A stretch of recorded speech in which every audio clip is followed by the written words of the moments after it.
quero conversar, ouvir os dois agora, é em relação exatamente a essas reivindicações, né? De como agora, o que se vislumbra nesse novo contexto, né? Nesse novo governo, passada a euforia da vitória, o que a gente pode esperar desse novo governo? A gente tem escutado muito a questão do revogaço, né, da revogação daquele monte de PL, aquele monte de instrução normativa, né, e em específico para o sindicato, a IN 54, né, que a gente foi um terror para a gente tentar se mobilizar nesse meio tempo, e ver também, né, ouvir também um pouquinho de vocês a questão da educação, né, Artemis, como é que a gente, um sindicato de trabalhadores e trabalhadoras da educação, né, como é que a gente, dentro desses revogaços, né, quais são as perspectivas que se apontam nesse novo contexto aí que a gente já está, né, desde janeiro. Na verdade, Lula vai ter o maior mandato da história, né? Porque são 4 anos e 2 meses, porque ele já começou a trabalhar desde o final do segundo turno. Então, queria ouvir vocês também em relação a isso. Bom, pensando nesses desafios, eu costumo dizer que, especificamente na educação, eu gosto de pensar que a gente tem 2 eixos, né? Entre o eixo econômico, o eixo objetivo da estrutura da educação, e o eixo subjetivo, o eixo ideológico, curricular, do que a gente que trabalha no campo, né, especificamente do que a gente pensa sobre formação, sobre projeto de sociedade, sobre aquilo que a gente quer formar, ou que tipo de pessoas nós queremos formar aqui no Brasil.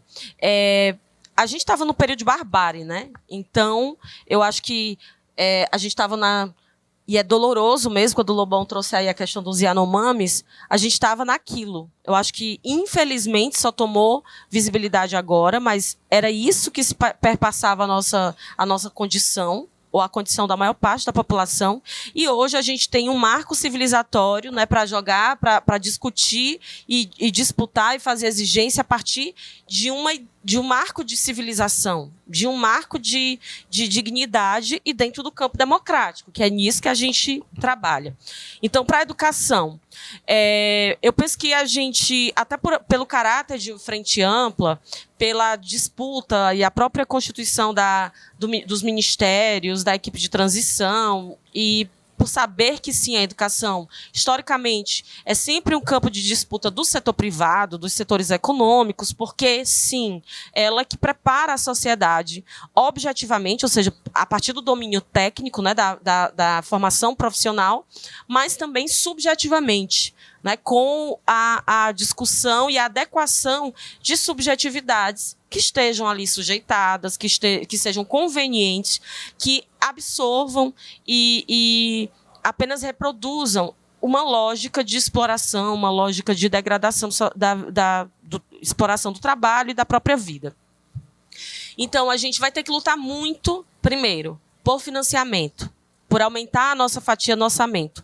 A gente é histórico aí a luta pelos 10% do PIB para a educação. A gente nunca chegou nem perto disso, né? Então, a gente precisa começar a pautar isso novamente, né? Começar a pensar a educação como um investimento social e começar a discutir e exigir que as fatias, né, do orçamento sejam mais robustas para as políticas sociais, entre elas a educação. A gente vem aí com... se a gente pegar uma série histórica dos últimos, 10 anos da educação, eu não vou conseguir aqui reproduzir de cabeça ano a ano, mas a gente vai ter em média de 3,5, 3,8 de investimento do orçamento para a educação, se a gente fizer uma média. Durante o período da pandemia, 2020 e 2021, que não tinha, né, nem vacina, a gente teve investimento de 2,9 do orçamento para a educação, quando a gente precisava fazer modificações na infraestrutura das escolas, adquirir insumos e equipamentos para garantir a segurança sanitária, ou seja, não foi. E o acesso, né, à justiça digital. E aí é um exemplo, né, do que a gente precisa retomar do ponto de vista do orçamento. Mas também parte dessa estrutura tem que ser, desses investimentos, tem que ser retomado, sim, na recuperação das nossas carreiras. Então, não existe educação, não existe serviço público sem os seus trabalhadores bem remunerados, né, com condições dignas de trabalho e de remuneração, e também a ampliação desses concursos, né, a incorporação aí dessa força de trabalho. E do ponto de vista ideológico, já me encaminhando para o final, eu penso que a questão do... É muito importante de lembrar que a gente derrotou o Bolsonaro nas urnas, mas ainda temos que derrotar o bolsonarismo e a extrema-direita, né, nas ruas. Não, se a gente pensar na educação, isso se materializa no Escola Sem Partido. É muito nítido isso. O ataque, né, à extrema-direita, da extrema-direita aos professores, aos profissionais da educação como um todo, mas as tentativas de desmoralização, de desqualificação das universidades, dos institutos federais, das escolas, enfim, todas as fake news.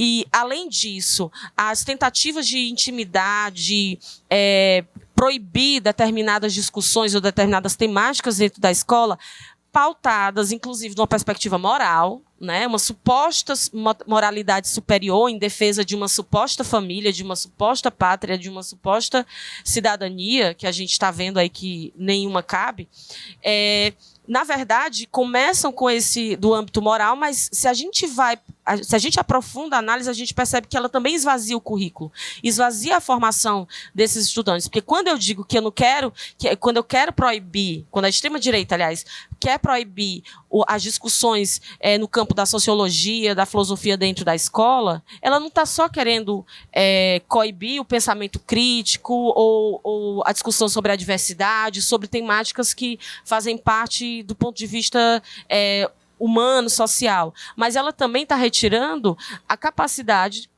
o direito da classe trabalhadora, que é a juventude trabalhadora que está aí, a maior parte nas escolas, nas instituições públicas, de acessar aos conhecimentos que foram historicamente produzidos, né, de ciências, de tecnologia, de cultura e arte. Então, acho que tem currículo, tem BNCC, tem reforma do ensino médio, tem o Plano Nacional de Educação que vence ano que vem, a gente tem que estar atento a discutir.